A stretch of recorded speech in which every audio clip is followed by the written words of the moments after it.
Olá pessoal, tudo bem com vocês? Hoje vamos dar continuidade, ao nosso terceiro capítulo do livro de Geografia, que fala sobre a panorama da economia e da geopolítica mundial. Na aula passada nós falamos sobre o sistema capitalista, e as suas principais fases de desenvolvimento, Hoje nós iremos iremos discutir, o sistema político socialista. Os socialistas, eles defendiam a construção de uma sociedade em que, entre outras particularidades, os meios de produção não estavam separados pela força de trabalho, abolindo assim as classes sociais.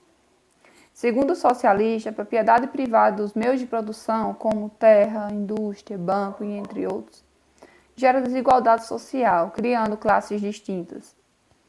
Os que detêm as propriedades dos meios de produção e os trabalhadores que trabalham nesses meios. Karl Marx e Friedrich Hegel foram os principais críticos da sociedade capitalista e divulgadores das ideias socialistas durante o século XIX. Grande parte do seu pensamento foi a base teórica que estruturou, em 1917, a Revolução Russa. A criação da União das Repúblicas Socialistas Soviéticas em 1922 constitui um marco na busca por uma sociedade mais igualitária. Embora, após a Segunda Guerra Mundial, vários países como China, Cuba, Hungria, Polônia, Romênia e países da África e da Ásia tenham adotado o socialismo de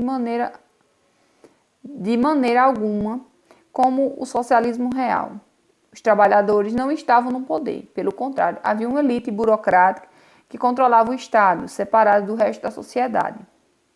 A pretendida socialização dos meios de produção tampouco ocorreu, pois a apropriação e o controle desses meios era exclusivamente do Estado, isto é, do Partido Comunista, sem a participação da sociedade civil. Então, aqui a gente já pode ver que esse sistema ele já não existia essa questão, da desigualdade social, dessa divisão de classes, e tudo que era produzido,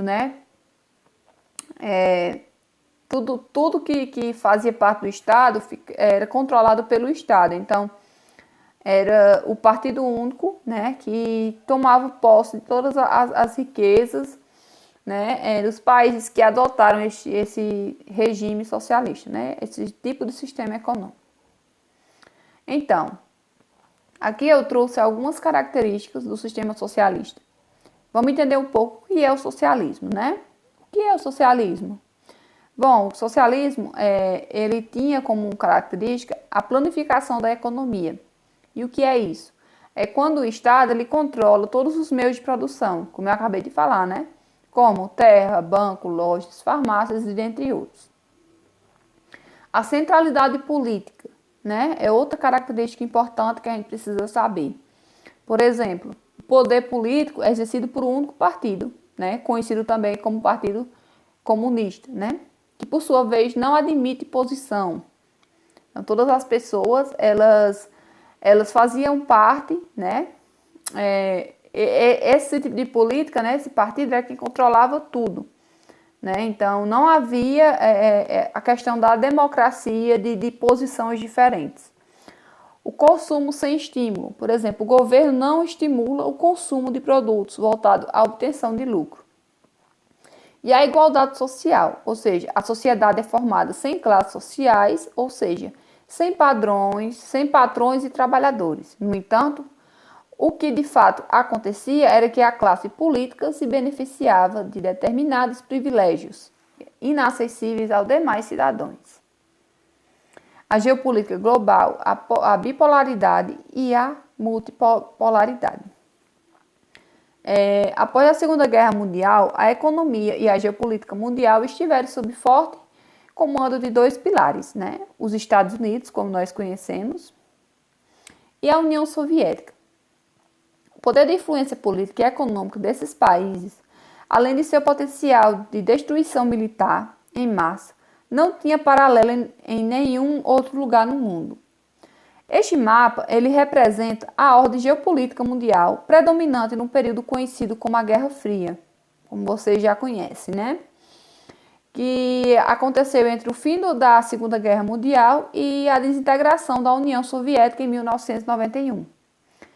Comandou diretamente ou indiretamente praticamente todos os grandes conflitos e tensões mundiais.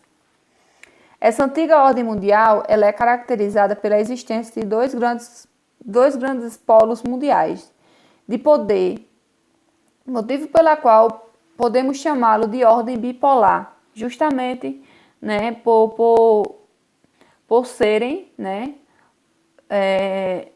dois países que defendiam regimes políticos e econômicos diferentes, né? Ou seja, o grupo de países que se encontrava sob a influência do capitalismo foi denominado como bloco capitalista, né? Lembrando que esse bloco era liderado pelos Estados Unidos. E o grupo constituído por influência socialista era denominado pelo bloco socialista, que estava sob influência da União Soviética. Então, a multipolaridade mundial e a nova ordem mundial internacional.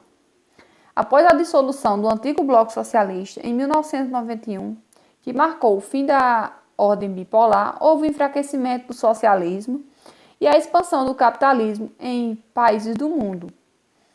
Essa mudança ela estabeleceu uma nova ordem internacional de poderes e também de influência sobre o alcance da zona de influência soviética. Surgiram novos polos de poder, enquanto aqueles que se encontravam sob a influência dos Estados Unidos, adquirindo maior autonomia, formando e recuperando, assim, suas próprias zonas de influência, como foi o caso da Europa e do Japão. Desse modo, 3 grandes polos de poder formaram-se no mundo, né? Após essa dissolução do bloco socialista, 3 blocos de poder eles surgiram no mundo, né? O que deu origem, o que a gente conhece hoje como uma nova ordem multipolar. Por exemplo, os Estados Unidos, a oeste, se sobressai a zona de influência dos Estados Unidos, cujo poder se estende por todo o continente americano, abrangindo até mesmo o Brasil e seus vizinhos. A Europa há também a zona de influência liderada pelas grandes potências europeias, como Inglaterra e Alemanha, projetada principalmente sobre o território africano e parte do asiático. Japão, a leste temos a predominância do Japão, que aplica seu poder de influência sobre toda a região do sudeste asiático.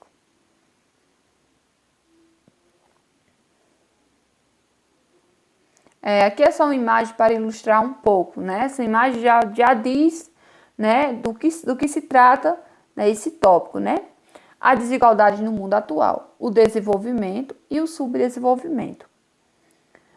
Então, atualmente, o espaço geográfico mundial ele é marcado por grandes desigualdades socioeconômicas.